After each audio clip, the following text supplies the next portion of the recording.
I'm going to share with you 3 tips in the time that we have together. The first one is to dare. In my situation, in 2008, I used to work for IBM, and they moved me on an international assignment to Japan. I was one of 2 assignees in a team that had over 300 Japanese team members. Of course, I was so excited going to the office and excited but also intimidated. Imagine I was new to the team, new in Japan, I didn't speak any Japanese, new boss, new project, new everything. As I walked to the office to meet Steve is my boss and he's the second assignee. Walked in and I saw him sitting behind a large wooden desk. He stood up, he's a tall guy with a big smile and gave me a big hug, welcoming me to the team. And as we started talking, he said that he wanted to share with me a vision that he had. He said that the team morale was very, very low. And he was thinking of planning a team building activity in order to excite them and to get them more engaged. And he said, wouldn't it be amazing for us to climb Mount Fuji together? I thought with a team building activity, I was very happy to go have some sake or maybe sushi. Who would climb a mountain for a team building activity? As he said that, all I could think in my head, Mount Fuji is the height of 10 times the Empire State Building. It's, even though it has not erupted for a long, long time, but it's a volcanic mountain. And I started praying, oh God, please don't have him ask me to climb Mount Fuji. Because I am not in shape. I never climbed a mountain before, and I'm horrified of heights. And then I looked at him. He gave me like a direct look, and he said, "You're in, right?" And I don't know what happened. I just heard words come out of my mouth. And I said, "Sure, I can do it." He raised his arms in the air. He was so excited. And he said, we're going to climb it together. This is our mountain of leadership. We're going to learn so many lessons about each other. And we're going to come back. And for anyone who didn't climb it with us, we're going to teach them lessons in leadership and engagement. Okay, so here was the plan. The plan was that we would take 3 trains and a bus from Tokyo to the middle of the mountain. And then we would hike for about 6 to 7 hours. And then stop at a lodge, have dinner, and sleep for 4 hours. Wake up at 2 a.m. and then hike for another 2 hours, so we would get to the top of the mountain before sunrise. And then after we would walk around and experience the top of Mount Fuji, we would hike down, and that should take another 5 to 6 hours. How difficult would that be? So initially, we had 40 team members interested. And the week of the event, how many people you think we had? Oh, not 2, not Steve and me. No. We had, somebody said 5? Close, 4. Steve, the boss, who had the vision of the team building activity, and he had the map, the reservation for the lodge. He had everything, all the details for this hike. Moto-san, who was retiring that month, and I was questioning why would he even want to go on a team building activity climbing Mount Fuji. And then Okubo-san, who was new to the team. And I think that Steve told him about the mountain of leadership. These 3 men and me. The day of the hike, everything went as planned. We took the 3 trains and a bus. We got to the middle of Mount Fuji. We started putting our backpacks on that were filled with water bottles and oxygen bottles and layers of clothes and so many energy bars. As we were putting them on, Steve looked at us and he said, "Let's play a game." I thought we were playing a game already. And he said, "Let's see who gets to the top of the mountain first." And before we could even comprehend what he just said, he put his headphones on and he was on his way up the mountain. I was horrified. He's the boss, the leader, who had all of the information that we need in order to get to the top of the mountain, and he was gone. And Moto-san said, "Don't worry, Dima-san," which means Miss Dima in Japanese. "We'll do it together." All I could think about is I need to go to that bus and go back to Tokyo. But the bus was gone, so I had to climb Mount Fuji. And we started the hike, and it wasn't a regular hike where you may see some trees and butterflies and birds. No, it's a volcanic mountain. It's all burgundy rocks. Some of them were so big, they were big as a bus. And we started the hike, and it wasn't easy because if any of you enjoy climbing mountains, you realize that the higher you get, you start feeling nauseous. And I was feeling nauseous and also hungry and tired and dizzy and all kinds of feelings. But one thing I was so pleasantly surprised about was my team. Moto-san and Okubo-san, they ensured that we stayed together. They ensured that the 3 of us were safe. They kept helping me and helping even other people. And it was just amazing realizing that neither one of them had the title of the leader, but both of them were individuals I started feeling I can trust and individuals that truly cared. We were about 2 hours from the lodge, and all we could think about was hot miso soup and steamed rice and dried fish and green tea. We just needed things that were warm to warm us up. But then we just didn't have energy to move. At one point, just walking from here to the end of the stage, that would take me like 15 minutes. It was so exhausting. So we decided to rest and just enjoy a couple of minutes before we continue to the hike. And that was the first time I looked away from the mountain. Remember, I'm so scared of heights, so all I could do at that time was just one step at a time, and I was not looking beyond. But at that moment, I did look beyond the mountain, and I saw the most amazing view. It was such a blessing to take the break, because we were by then on top of the clouds. I could look at the clouds, and if I wasn't scared of heights, I would even attempt to touch them, but I didn't do that. And we were right after sunset. The clouds were pink and purple, and it was just so beautiful. I looked to the side, and I saw Moto-san and Okubo-san talking to an elderly couple. They looked maybe in their mid-70s or 80s. How many of you here are wondering why are people in their mid-70s or 80s climbing Mount Fuji? Absolutely. And for the virtual team, I can see your hands up. I was surprised, and I went to check what was going on. So in Japan, they believe that Mount Fuji is a holy mountain, and they hike it as pilgrims. So they would pray for the goddess of fire, who believe has a temple at the top of the mountain, so she would leave the mountain from erupting. And they hike it year after year. So it's part of the tradition.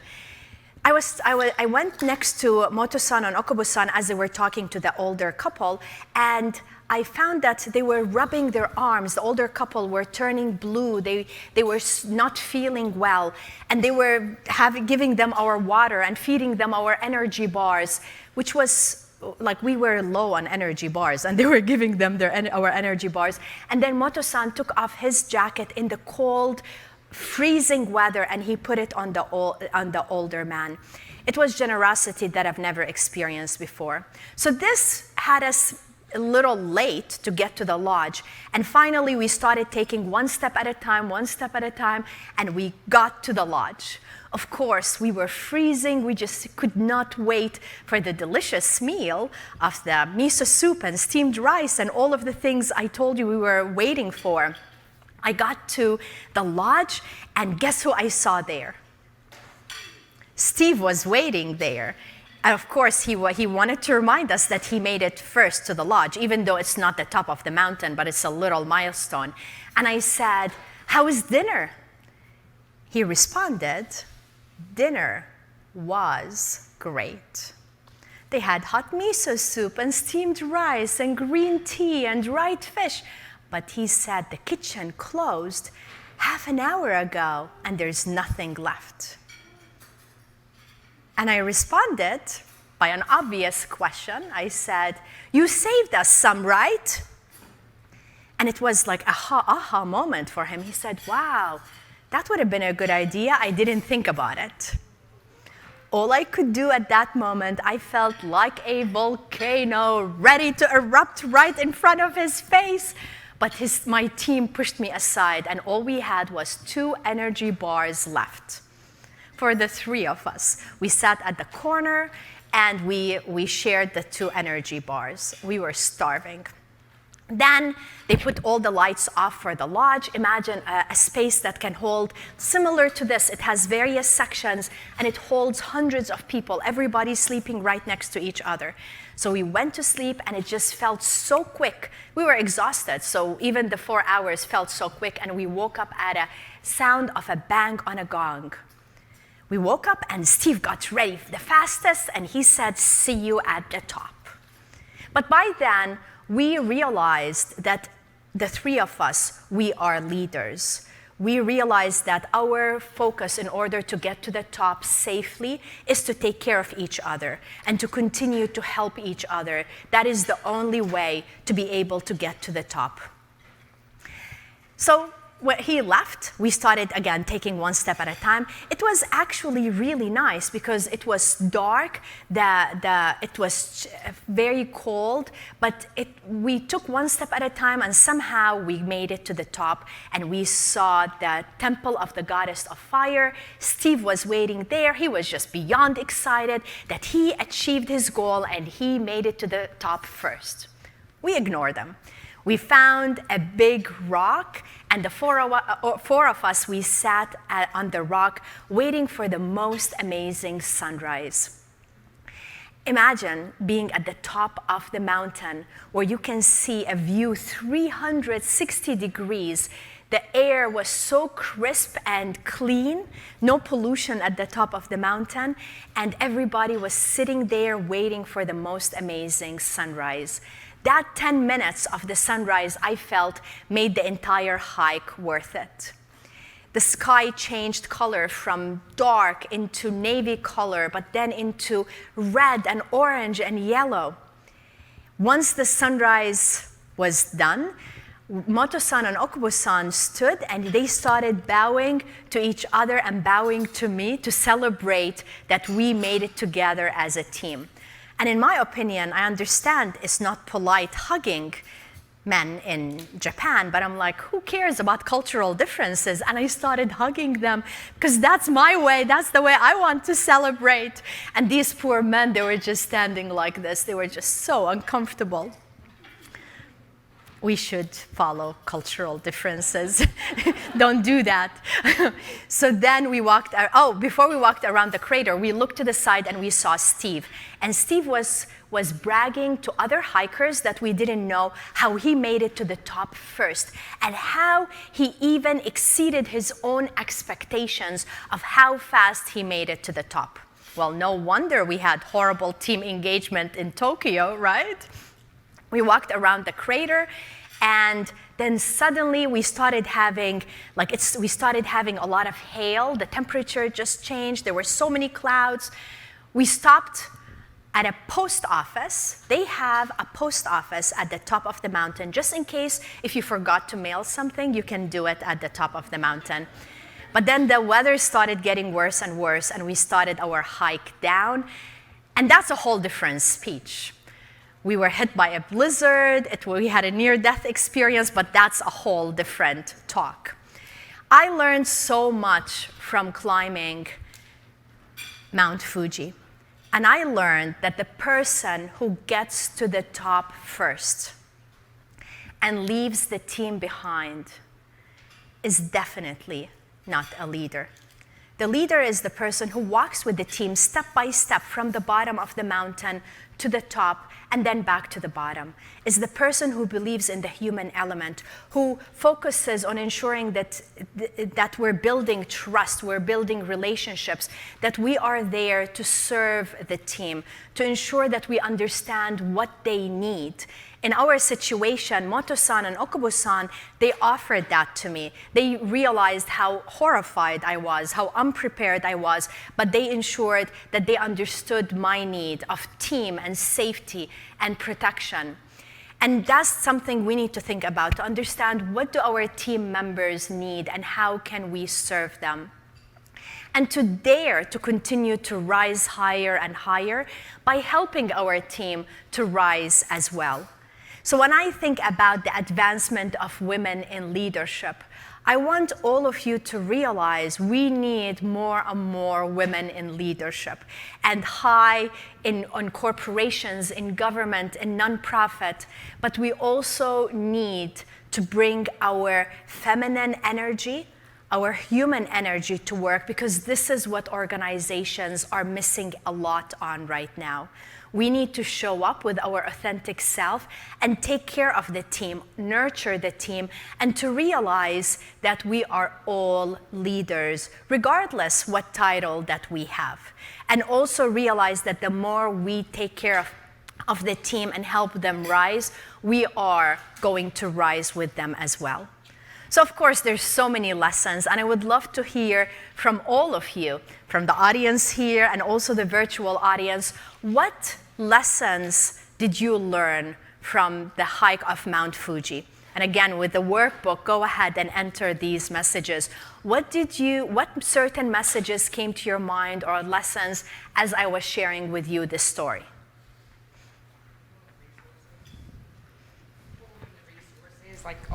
Pooling resources, so only having the 2 energy bars and sharing it. Yeah, so sharing, even when it gets tough, it's so important to, as a team, to continue to share and to help each other. Absolutely. Thank you. Who else? And also our virtual audience.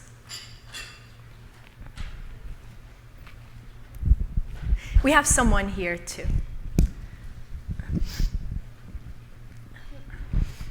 Obviously, a lot of lessons, but one that really stuck out was you mentioned pausing halfway to take a break and look at the view. Excuse me, I think a lot of times we get caught up in let's get to the top and let's reach that goal, but pausing to acknowledge the accomplishments along the way. Yes.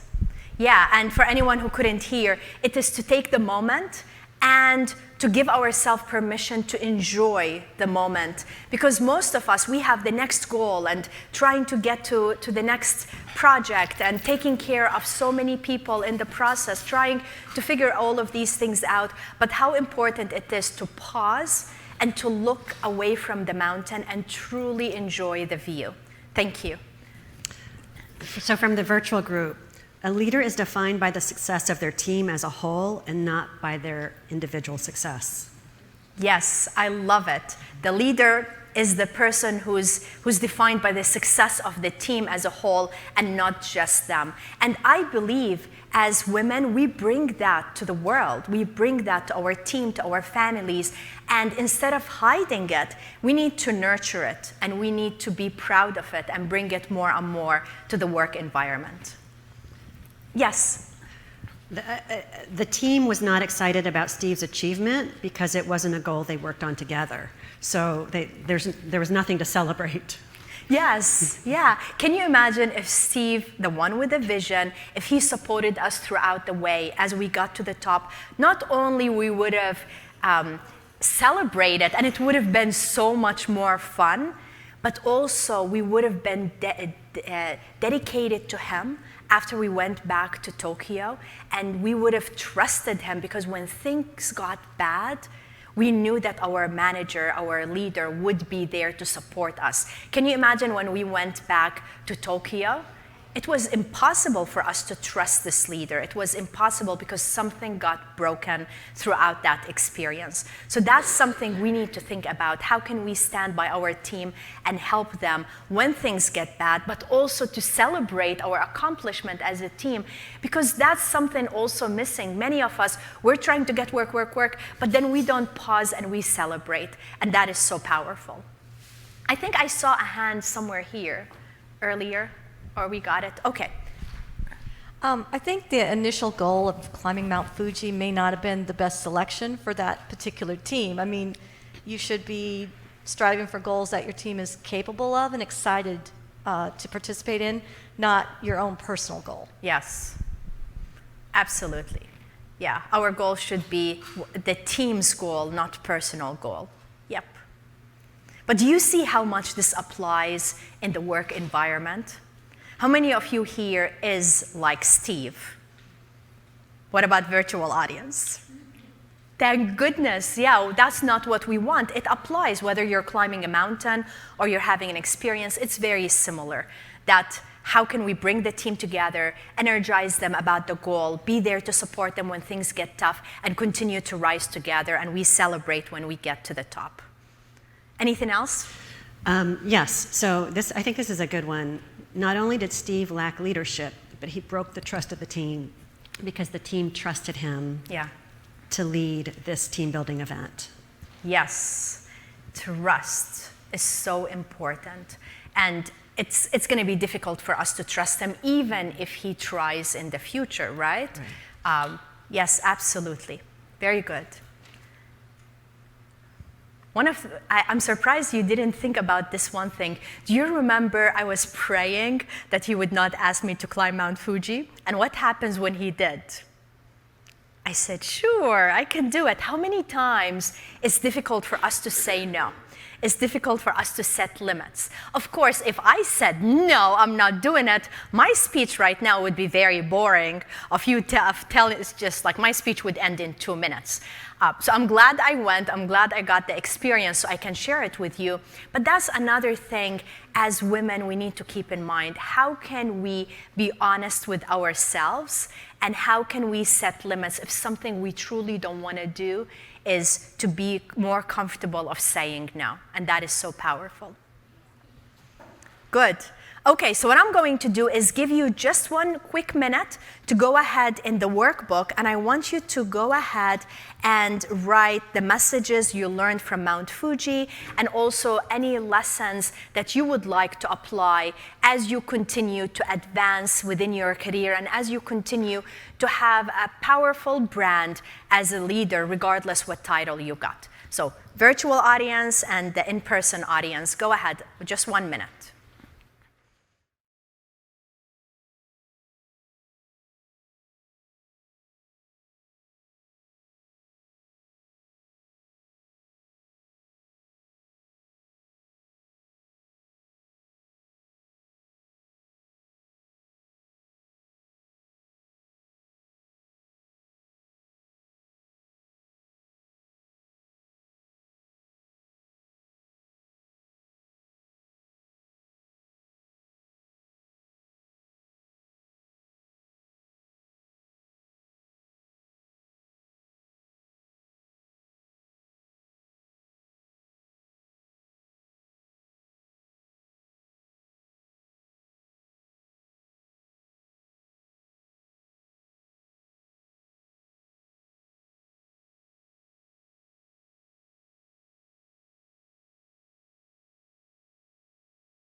Okay. So now here's a proverb that I love. It says, if you come to Japan and you don't climb Mount Fuji, you are a fool. But if you climb it more than once, you're even a bigger fool. So I did my part, and it's amazing for me when I share this story, how many people feel motivated to go climb Mount Fuji. I don't get it. It's not like I'm doing a promotion, but climb it and take care of your team. How many of you here would like to see pictures of the actual hike? Okay, let's see it.